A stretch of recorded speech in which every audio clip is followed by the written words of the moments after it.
అమెరికాకు ప్రత్యర్థి దేశాలైన ఉత్తర Korea, Iran, చైనాల నుంచి రహస్య సమాచారాన్ని రాబట్టేందుకు అమెరికా ఇంటెలిజెన్స్ ఏజెన్సీ CIA కీలక ప్రయత్నాలు చేస్తోంది. ఈ దేశాలలో గూఢచారుల నియామకానికి సోషల్ మీడియా వేదికగా బహిరంగ ప్రకటన ఇచ్చింది. తమను వారు రహస్యంగా ఎలా సంప్రదించాలో కూడా ప్రకటనలో పేర్కొంది. ఈ మేరకు ఆ సంస్థ మాండరిన్, ఫార్సీ, కొరియా భాషల్లోని X, Facebook, YouTube, Instagram, Telegram, LinkedIn accounts లలో పోస్టు చేసింది. చివరికి డార్క్ వెబ్ లో కూడా ఇటువంటి ప్రకటన వెలువడటంతో ప్రస్తుతం CIA జారీ చేసిన ఈ ప్రకటన సంచలనంగా మారింది.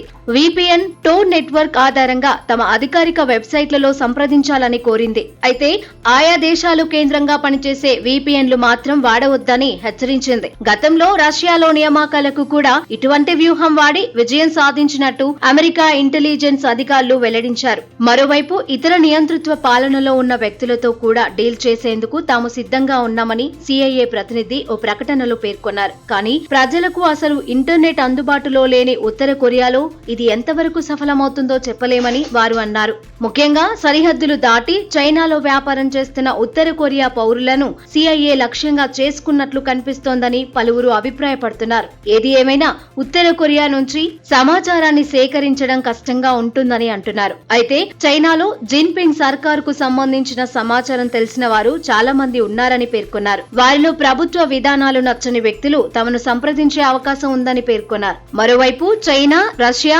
ఉత్తర కొరియా, ఇరాన్ దేశాలు అమెరికా ప్లాట్ఫామ్స్ అయిన ఫేస్బుక్, ఎక్స్, యూట్యూబ్ వంటి వాటిని ఇప్పటికే నిషేధించిన విషయం తెలిసిందే.